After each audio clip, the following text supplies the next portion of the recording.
When you think of the typical surfer stereotype, you generally think about a happy, playful, and energetic guy or girl. This week, I've been thinking about that a lot.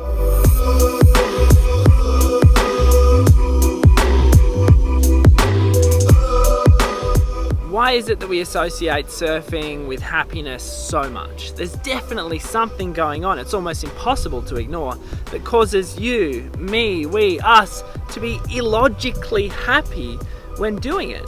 Well, today I thought I'd try to identify just what it is about surfing that causes such high degrees of unwarranted happiness. And if you're new here, make sure you subscribe now.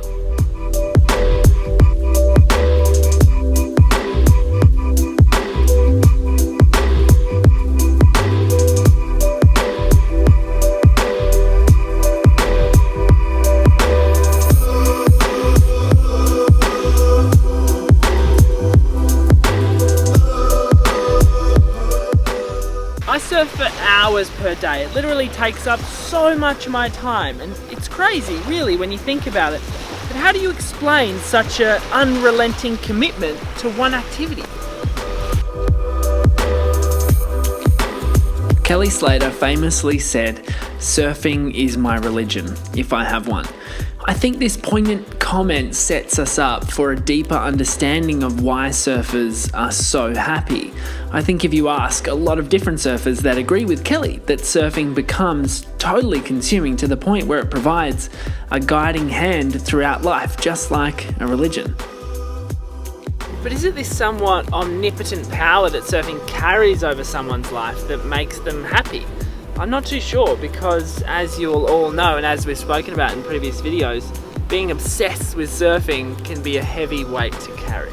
So if it's not surfing's more spiritual connotations, then perhaps it's something more physical. Exercise, perhaps. Physical exercise is well studied to produce powerfully beneficial effects on one's mental well-being and is a protector against the development of depression and anxiety. Surfing is almost entirely interval training. 1 minute you're paddling out the back, the next minute you're sitting, relaxing and waiting for a wave. 1 minute you're relaxing, waiting for a wave, the next minute you catch a wave, and you have to be really intense and surf it all the way through. This constant rise and fall of heart rate has been touted as one of the best forms of exercise known and increases levels of beneficial neurochemicals such as BDNF, brain-derived neurotrophic factor.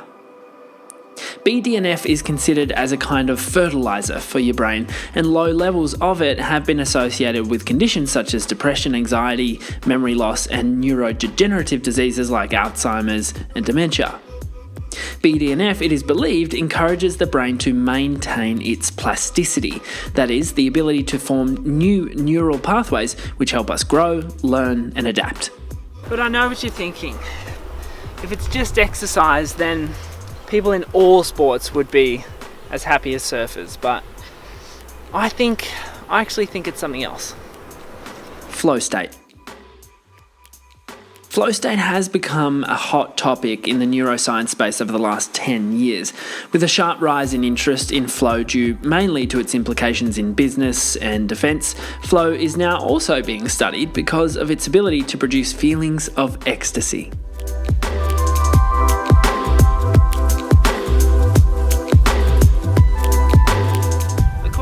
World-renowned expert on the topic, Stephen Cutler, flow is that zone where you feel your best and you perform your best. It's that runner's high. It's that feeling you get when you come out of a tube or you do a big scary turn that you didn't think you were going to land. Flow is essentially defined by those moments where you are completely and utterly absorbed in the present. Flow states come about when the prefrontal cortex drastically quietens down. Transient hypofrontality is the technical term. This is that area of the brain that generates your inner critic, that nagging, highly logical area of the brain which, although necessary, also holds us back a little. This allows the remainder of the brain to fire up and take over, encouraging muscle memory to kick in and creative problem solving to ensue. Flow states can be characterized widely, but psychologists have nailed down these main characteristics.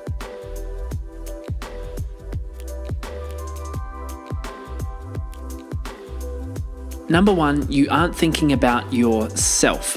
Your only awareness of self is in relation to the activity, for instance, your paddling arms as you stroke into a wave. Number 2, you aren't interrupted by irrelevant thoughts. You are completely absorbed within the moment. Number 3, you work effortlessly. Everything feels like it's just clicking into place. 4, you are active and in the driver's seat of what's going on. You're in control.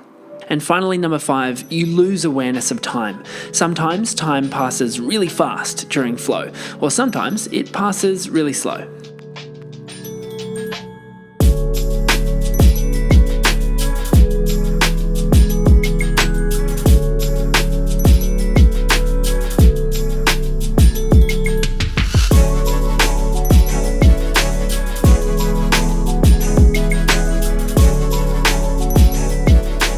Flow and surfing seem to go hand in hand. I mean, it even makes up part of the judging criteria for the WSL, speed, power and flow, right?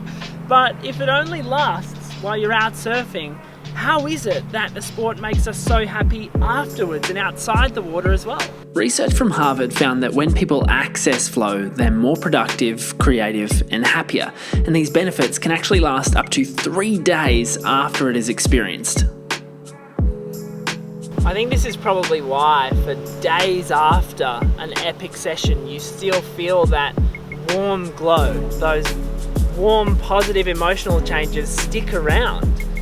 And something that totally wigs me out with surfing is that you can do it for so long. I mean, I've been doing it for 17 years and those positive emotional changes, that warm glow, these flow states, they never really go away.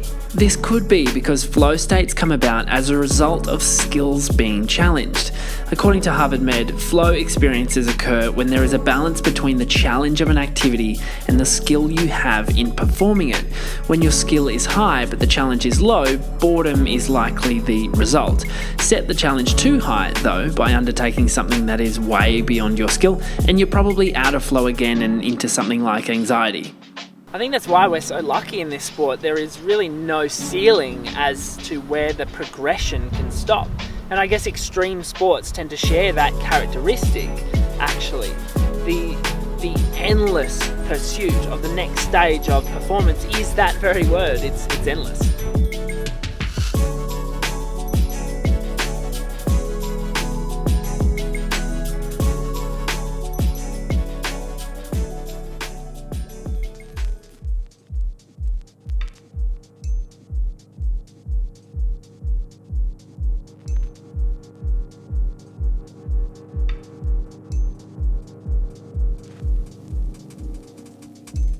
If you want to induce more flow into your routine outside of surfing, try some basic things like meditation, breath work, and exercise.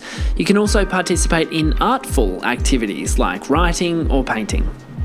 I think we've solved it. I think flow state induced by surfing may be the reason why so many of us who participate in this sport are just so damn happy, especially when we're chasing waves. This was what it's like with me, Cale Brock, and while you're here, make sure you subscribe to the channel, hit the like button, and let me know in the comments what else you want to see on the show. Don't forget, you can also follow me on Instagram @CalesBroccoli to keep up to date between videos, and also, while you're here, hey, check out these other videos I've got on YouTube.